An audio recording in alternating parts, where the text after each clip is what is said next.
मेहरबानी आसिफ साहब, साईं मोहतरम सरदार गुलाम कादिर दल साहब, साईं अब्दुल वाहिद आसी हकड़ो साहब, खलील खोसो साहब, मुस्तफ़ा मोहद चांजो साहब, साईं ख़ालिद चांजो, खैर मोहम्मद मरी ऐं ॿिया असांजे इन महफ़िल में शरीक हाज़रीन, अदब दोस्त, अस्सलाम वालेकुम।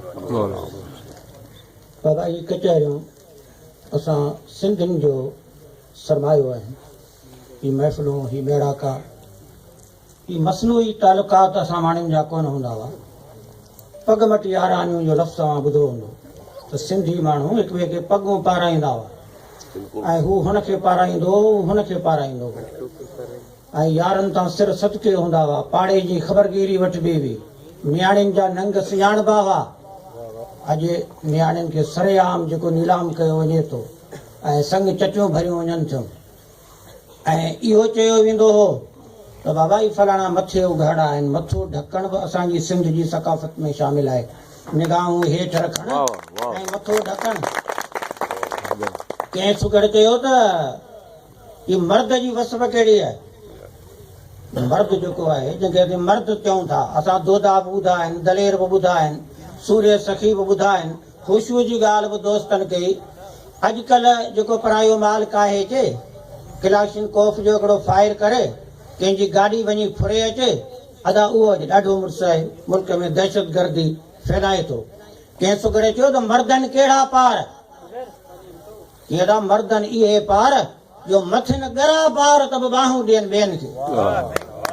पाण तकलीफ़ में पिया हुजनि, को अची अड़ियाल हुननि खे हकल करे त मूंखे हीअ ज़रूरत आहे, मुंहिंजी ही मदद कर, तो पंहिंजी तकलीफ़ खे हिकिड़े पासे रखी उन जी मदद में जेको आहे उहो उथी ऐं उहो खड़ो थियनि। इहे सिंधी माण्हुनि जूं इहे वसफ़ूं हूंदियूं हुयूं। उहो महिनत कंदा हुआ, हिलाल जी रोज़ी कमाईंदा हुआ। ही इलाइक़ो हिकिड़ो मर्दम ख़ेज़ खितो आहे। हिन इलाइक़े जी तारीख़ जी असांखे ख़बर कोन्हे। हिते जॾहिं अंग्रेज़नि 1920 में हिकिड़े अंग्रेज़ी स्कूल जी ज़रूरत पई त हितां जे चङे मुड़ुस हिन इलाइक़े जे हाजी साईंदाद छोरे 503 एकड़ ज़मीन उन जे अखराजात लाइ वक़फ़ करे ॾिनी। ऐं हिते जो सॻो पली उहो ज़मींदार हो। ग़रीबनि जो रतु कोन चुसींदा हुआ, हारियुनि खे भॼाईंदा कोन हुआ। हुन जो मैनेजर हो यूसुफ दल। चई मुंहिंजे भांडे में कणिक सड़ी वई है, तो कंहिं ग़रीब जो हक़ खाधो आहे तॾहिं सड़ी आहे न, त मुंहिंजी कणिक ईअं आहे कीअं सड़े आहे। चई साईं मूं त कोन कंहिंजो हक़ खाधो आहे। चई न लेखो कर। लेखो कई त कंहिं ग़रीब जी 5 मण कणिक खुर्द बुर्द थियल हुई। चई तो इहो हराम मुंहिंजी हिलाल जी रोज़ी में गॾियो आहे। अॼुकल्ह माण्हू वॾेरनि खे चवनि था, पर असांजे नारे जो वॾेरो ही नारो पट आहे। उहे नारे जा नवाब मशहूरु हुआ। उहे नियाणियुनि जा बि नंग सुञाणंदा हुआ त गॾोगॾु ग़रीबनि जी बि परगोर लहंदा हुआ, मिसकीननि जो रतु कोन चूसींदा हुआ। उहे अमीर हुआ असल में। ही कचहरियूं असांजी सूंह आहिनि।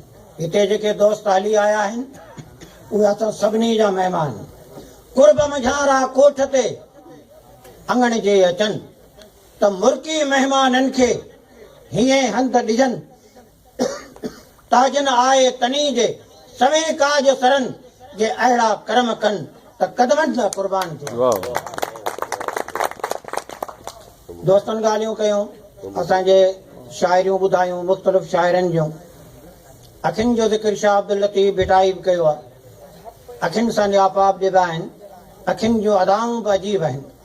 शाह साईं फरमायो त खुटियूं कीन खिसनि, कंहिं चई आगम उभयूं, नेणे झेड़ो पाण में वेणे कीन विढ़नि, अखियुनि न ई प्रियनि पूरियूं पातियूं पाण में। वक़्त जे शाइर चयो, चई तूं अबालो थी वे, तूं इहे नियापा जेके तूं ज़बान सां चया, तूं घटि में घटि इहे अखियुनि सां चई हा। इहे अदाऊं अखियुनि जूं आहिनि। जीअं अखियुनि सां चवीं हा, चपनि सां चयई छो। अखियुनि सां चवीं हा, चपनि सां चयई थो, दरियाहनि जूं ॻाल्हियूं कपनि सां कयई छो। अञा मुंहिंजे जोभनि जी कढ़ी काक नाहे, चंदन ही चरे हा, मये खे मयई छो। चई त मुंहिंजो दम लबनि ते आहे, ज़ुल्फ़ दराज़ जूं ॻाल्हियूं बि हिते निकितियूं आहिनि। ज़ुल्फ़नि जी वॾी ॻाल्हि आहे। शाह साहिब बि उन्हनि जो ज़िक्र कयो आहे। इहे वासीन जहिड़ा कारा ज़ुल्फ़ जेके आहिनि उन्हनि जे अदाइन डंगड़नि जा अंदाज़ के अजीब आहिनि। चई हिते दम लबन ते हुते नाज़ सां हू पियो ज़ुल्फ खोले सनम रफ्ता रफ्ता खड़े मह लका थो कदम रफ्ता रफ्ता कदम ते रखियो सर अथम रफ्ता रफ्ता। चई यार सां के शाइर चयो ही आहे मुंहिंजा महबूब तोसां त मूं नीअ जो नातो रखियो आहे उहो कीअं रखियो आहे। चए थो ए बेवफ़ा तोसां वफ़ा जी इंतहा कहिड़ी कबी हिकु तूं निगाहे नाज़ आं ॿिए ॾे निगाह कहिड़ी कबी कि तोसां लाइ दोस्ती मूं कई पहिरीं ख़ता हाणे छॾण नातो छिनण हर हर ख़ता कहिड़ी कबी कि जे घाव तुंहिंजी घूर कयां से नेठ विया नासूर थी चाक से चिचलन पिया दारू दवा कहिड़ी कबी तूं साण आहीं ईद आ वरना हमेशा गम अलम तोखां सवा ईद उल फितर ईद उल ज़ुहा कहिड़ी कबी चलो गल पांद पाए रोज़ शब दाहूं कयम तो दर अॻियां हिन खां मथे ख़ैरात लाइ सुहिणा सदा कहिड़ी कबी। वरी ॿिए शाइर सिंगार शाइरी तमामु ॾुखी आहे ऐं हिन इलाइक़े में आऊं इहो चवां थो त सिंगार शाइरी ख़तमु थी वई आहे। के चंद शाइर हुजनि त हुजनि बाक़ी ॿियो सिंगार जो शाइर कोन्हे। असांजो हिकिड़ो दोस्त हो हितां वीरपुर पास जे भर पासे जो उन हिकिड़ो सिंगार जो बैत चयो ॿुधिजो गौर ॾेई चए थो त शुआ शम्स शिकन आहे सूरत सुबेरनि जी सर्व खां सूधी चवां कामत करीबन लोणो केस लड़ी पिया जे विया वासी गन अबरू अली हर अल जी पेशानी पसजन रुखसारनि जे रूप खां पिया घाव गुलन हर गुल नुर्ख निसार थिया नायो सिर नमन मुखड़ियूं मोरई मात थियूं मुइब जरी मुर्कन दशनपति दुर्दैल्या दाइम पिया उन्हनि अमीकन गिरदाफ दनख जे गुम कया विया कीन वरन गब गब वारे गार में त सूर्य सिर ॾियनि इन ई साइर सीर मां त मोतिन मण मिलन हमला हर जान ते कया जो भन जान बन कर मोड़ींदे केतिरा कोठे लख कुहन सिफतूं सद सिंगार जो गणे छा गणजन कैचन जड़िया रोज फेरोजी चीरा था चमकन इंडलिठ रू अजाइब अग्नि पाता पोश पिरिन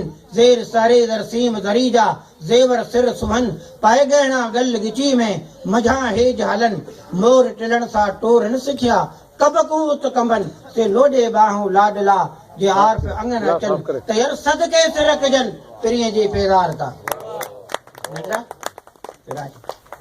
माइक जली ये बटे सिटों के शायरन जो बाबा बाइक जल जरियो जगरो के जगरो ये है मोहम्मद जो भाई तो